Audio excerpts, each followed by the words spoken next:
gbàgbé, ẹ̀mí gbàgbé, ẹ̀mí gbàgbé jáde o láyé mi. Ẹ̀mí gbàgbé, ẹ̀mí gbàgbé, ẹ̀mí gbàgbé jáde o láyé mi. Olúwa má jẹ́ n gbàgbé. Olúwa má jẹ́ n gbàgbé rẹ̀. Àlá rere tí o ní fún mi láyé o. Olúwa má jẹ́ n gbàgbé láyé mi. Olúwa má jẹ́ n gbàgbé. Olúwa má jẹ́ n gbàgbé rẹ̀. Àlá rere tí o ní fún mi láyé o. Olúwa má jẹ́ n gbàgbé láyé mi. Gbogbo ẹni tó ń wò mí lọ́wọ́lọ́wọ́, ẹ súnmọ́ mi kẹwàá bo àṣírí kan. Ilé ayé, ayé ogun ni, Ọlọ́run dákun ògo gbanisẹ́ lọ́wọ́ ẹ̀mí ìgbàgbé aláhọ̀. Olúwa má jẹ́ n gbàgbé láyé mi. Olúwa má jẹ́ n gbàgbé. Olúwa má jẹ́ n gbàgbé rẹ̀. Àlá rere tí o lè ní fún ayé mi. Olúwa má jẹ́ n gbàgbé láyé mi. Mo kí gbogbo ọkàn tó ń wò mí lọ́wọ́lọ́wọ́ bí ẹ ti ń wo Jésù nínú ayé mi. Ogun tí ó wà nínú ayé yín yóò ṣẹ pátápátá. Ẹ ò ní kúrò rẹ̀ mọ́.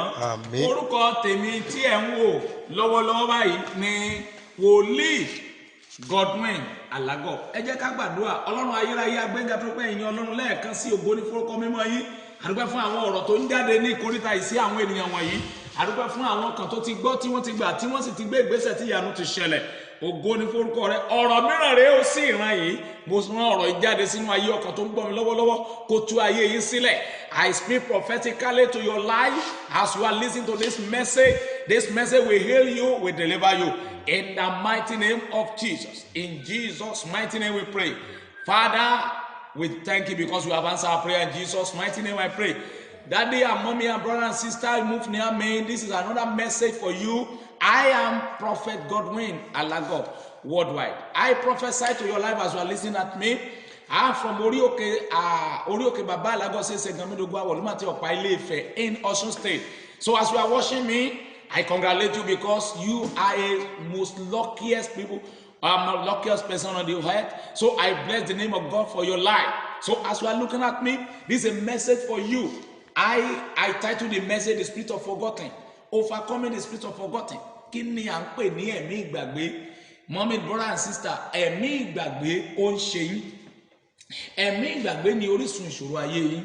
Nínú ìwé Genesis orí 40 ẹsẹ̀ 23, Bíbélì sọ fún wa wípé olórí agbọ́tí gbàgbé Joseph kò dẹ̀ rántí rẹ̀ mọ́. Gbogbo ẹni tó ti gbàgbé yín yóò rántí yín o. Bí mo ṣe ń sọ̀rọ̀ lọ́wọ́lọ́wọ́ báyìí, ohun tí ẹ gbọ́dọ̀ ṣiṣẹ́ lé lórí, gbogbo ẹ̀yin tí wọ́n máa ń promise yín tí nǹkan kì í bọ́ sí, gbogbo ẹ̀yin tí nǹkan máa ń fail, tí a máa dàbẹ́ ní kókò díẹ̀ kò bọ́ sí, ẹ̀yin lẹ́ni mẹ́sẹ̀gì yìí máa dẹ̀ fún àwọn àṣírí àdúrà tí a gbà lé lórí. Ẹ jẹ́ ká lọ sínú mẹ́sẹ̀gì gan, kí ni wọ́n ń pè ní ẹ̀mí ìgbàgbé? Ẹ̀mí òkùnkùn ìgbàkẹyìn ayé tí ó fi ìṣẹ̀dá àti ògo àwọn ènìyàn sínú iyàrá ìgbàgbé. Wọ́n ń pè nìkan ní ilẹ̀ ìgbàgbé nínú àtìmọ́lé òkùnkùn. Now, nínú àtìmọ́lé alájọbí ibì kan wà tán ń pè ní yàrá ìgbàgbé. Ẹni ayé bá ti tì mọ́ bẹ̀, olórí máa gbàgbé ẹ̀ ni. That is why tí mo fi ń gbàdúrà gbogbo ẹ̀ ń tẹ́ ń gbọ́ mi lọ́wọ́, gbogbo ẹ̀mí ìgbàgbé nínú ayé yìí kò gbiná dànù. Lọ́wọ́lọ́wọ́ ẹ gba òmìnira, ẹ gbọ́dọ̀ ṣiṣẹ́ lórí eléyìí mọ́ brother and sister. Àwọn nǹkan tí ènìyàn máa ń gbàgbé nínú ayé number 1, èèyàn máa ń gbàgbé àlá. Èèyàn máa ń gbàgbé àlá. Àwọn èèyàn máa ń gbàgbé àlá. Tó ẹ bá wà ní ìkóríta àwọn èèyàn tó ń gbàgbé àlá, àmì burúkú kan wà nínú ayé yìí. Ẹ gbọ́dọ̀ jẹ́ kí àmì yẹn parẹ́ sà, kí olórí lè rántí yín sà. Ìkóríta tẹ wà mọ́ mi brother and sister, ẹ bá ti ju bẹ́ẹ̀ ṣe wà lọ torí pé ẹ̀mí ìgbàgbé yìí ó ṣiṣẹ́ nínú ayé yìí ni. Ìdí nìyẹn tí Olúwa fún èmi Wòlíì Godwin Alágọ̀ sí yín tí a mọ̀ ní bàbá Alágọ̀ wípé ká ẹ lè jọ akálẹ̀jọ gbàdúrà ẹ share fídíò pẹ̀lú àwọn èèyàn tí nǹkan yìí ṣe sà mọ́ brother and sister ni wọ́n ń pè ní ẹ̀mí gbàgbé òun ni mo ti sọ lẹ́ẹ̀kan yẹn nínú Genesis chapter 1 verse 1 and 2 Bíbélì sọ pé Ọlọ́run dá ọ̀run àti ayé sì wà ní jújù ó ṣòfò òkùnkùn wà lójú bú ẹni tí bá ń gbàgbé nǹkan tí bá ń gbàgbé àlá èèyàn lè gbàgbé nǹkan bóyá nǹkan tó fẹ́ ṣe èèyàn lè gbàgbé àlá rẹ̀ èèyàn máa gbàgbé ohun rere tí ó wáyé wá ṣe ẹ gbọ́ mi sà àwọn nǹkan tí mo wá fẹ́ ṣiṣẹ́ lé lórí gangan kókó ni pé ẹ̀mí ìgbàgbé àlá kì í ṣe nǹkan tó yẹ kó máa ṣe yín ìpele èèyàn mẹ́ta ló wà láyé àwọn kan wà tó máa rántí àlá wọn àwọn kan wà tó máa ń gbàgbé àlá wọn àwọn kan wà tó yẹ pé wọn kàn tẹ̀ lálà rárá ìkórìtà tí ẹ bá wà ní mẹ́tẹ̀ẹ̀ta àwọn tó máa rántí àlá wọn ló dára jù torí àlá tẹ́ ẹ bá ti rántí ogún 50% ti ṣiṣẹ́ now ètò ẹ̀ bá rántí yẹn nìkan ló léwu jù ẹ̀yin jẹ́ kí rántí àlá yẹn súnmọ́ bí kẹ́ wá wo àṣírí ọ̀rọ̀ tí mo pè ní ẹ̀mí ìgbàgbé báwo la ṣe máa mọ àwọn tí ẹ̀mí ìgbàgbé ń ṣe number 1 wọ́n á máa sùn wọ́n sì máa jí bákan náà ẹ máa bí wọ́n léèrè pé kí lẹ rí lójú àlá yìí wọ́n lẹ́wọ̀ lálàá kankan ewu ńlá ni ẹni tí ń gbàgbé àlá rẹ̀ dàbí ẹni tó ti gbẹ́ kó sí ẹlẹ̀ tí kò tí kú mi ò dẹ́rù báyìí rárá ohun tó ń ṣẹlẹ̀ gan ni ẹ̀sà the spirit of forgetting is not your portion it can lead you to the citadel of no it can bring disappointment and failure to your life you have to pray against the spirit of forgetting the spirit of forgetting is from the demonic realm to the life of the people even especially people that pray you can see that you normally forget things in your life and this is not your portion. And you may not count it. It is very, very important to your life. I am telling you prophetically. Every spirit of forgetting is cancelled in the mighty name of Jesus. Yẹ pé èmi ìgbàgbé yìí kì í ṣe nǹkan tó yẹ kó máa ṣe yín. Sà tó bá ń ṣe èèyàn àwọn nǹkan tí ó máa ṣẹlẹ̀ ni pé olóore máa gbàgbé ẹ̀. Number 2 tó bá ń ṣe èèyàn kò ní rí aláàánú kọ̀rọ̀. Tó bá ń ṣe ènìyàn á máa dàbí ẹni pé ibi tó bá wà àwọn ènìyàn ò ní máa rántí ẹ̀. Ẹ̀mí ìgbàgbé burú gan o, ó máa jẹ́ kí nǹkan tí ènìyàn mọ̀ kí wọ́n wá di ẹni tí ò mọ̀ ẹ̀yin ọmọléèwé tí ó bá ń ṣe tàbí ẹ̀yin ọmọ tàbí ẹ̀yin dáàdì àwọn ọmọ mi tí ẹ mọ̀ pé ọmọ yín máa ń gbàgbé in tó bá ti kà ẹ jẹ́ kó súnmọ́ bí kó lọ ṣe àwọn àṣírí àdúrà wọ̀nyí lórí nǹkan gbàgbé kò dá kí olóore máa gbàgbé èèyàn olóore lè gbàgbé èèyàn lè gbàgbé nǹkan tó yẹ kó ṣe tí ayé ẹ̀ máa fi dá ìjẹ́jẹ́ mọ̀ pé nǹkan tẹ́ wáyé wá ṣe gan ẹ ti gbàgbé ẹ̀ olóòfin dàbẹ́ ni pé nǹkan tí òye ká ẹsẹ̀ rẹ̀ ṣe owó olówó lẹ́ ṣe náà kọ́ọ̀sì lọ rí ní institution tó wà yẹn mo ń sọ fún ẹ wípé àwọn kan gbàgbé rẹ̀ wọ́n gbọ́dọ̀ rántí ẹ̀ nínú iṣẹ́ ìrànṣẹ́ ó máa rí tiẹ̀ ṣe o now ẹ̀mí wọ̀nyí ìpele mẹ́ta ni wọ́n pín sí now àwọn ẹ̀mí mẹ́ta kan wà tó máa ń jẹ́ kéèyàn gbàgbé àlá rẹ̀ number 1 ẹ̀mí ọ̀rìnrìn tí èèyàn bá ń sùn báyìí ẹ kàn rí wípé nǹkan rìn yín mọ́lẹ̀ ẹ lè yí ara kó now tẹ́ bá wọnú ilé dáadáa ẹ rí ẹranko kan tó ń pè ní ọmọnlé nínú iṣẹ́ ìrìnsẹ́ wa tó ń bọ̀ yìí ẹ máa gbọ́ mi sí mọ́mí ẹ kílìkì sí ta máa ṣiṣẹ́ lórí ẹranko 9 tí ọ̀tá fi ń bá ti yẹn jẹ kí náà ń fọmọ́ ńlé ṣe kí náà ń fi aláǹtakùn ṣe kí náà ń fi àwọn nǹkan mìíràn ṣe tí a ò kà sí tó dẹ̀ jẹ́ ogun fún wa so I will pray with you over that demon that working in your life is cancelled in the mighty name of Jesus. In Jesus' name I pray. Now then listen to me. Ohun kan tí mo fẹ́ kí ẹ mọ̀ ní wípé àwọn ẹranko wọ̀nyí ń ṣiṣẹ́ pẹ̀lú ẹ̀mí ìgbàgbé.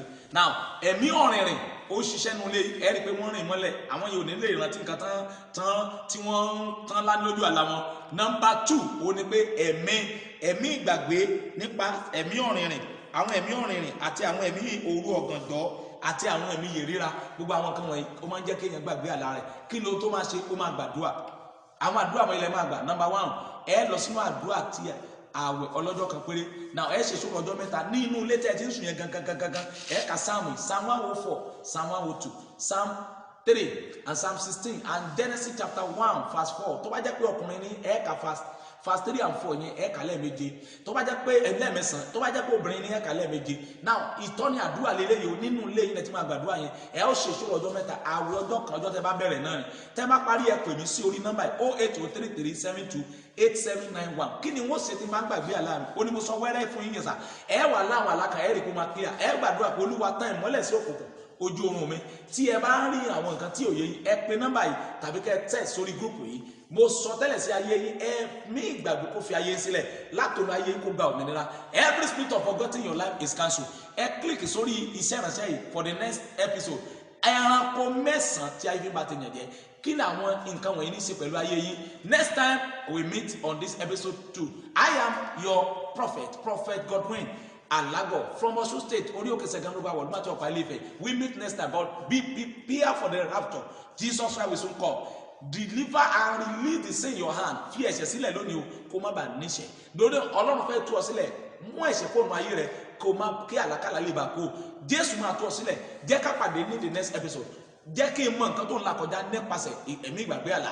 A ó jọ sọ̀rọ̀ pọ̀, ogun dẹ̀ máa ṣẹ́, ọ̀nà dẹ̀ máa là. God bless you. Need the last Friday of every month. A máa ń parí òru àṣírí àlá. Now, how to be látọjọ́ Monday every last week. Darapọ̀ mọ́ wa nínú àwọn program àwọn wàá rí ọwọ́ Ọlọ́run. God bless you. Meet you again in Jesus' name. Amen.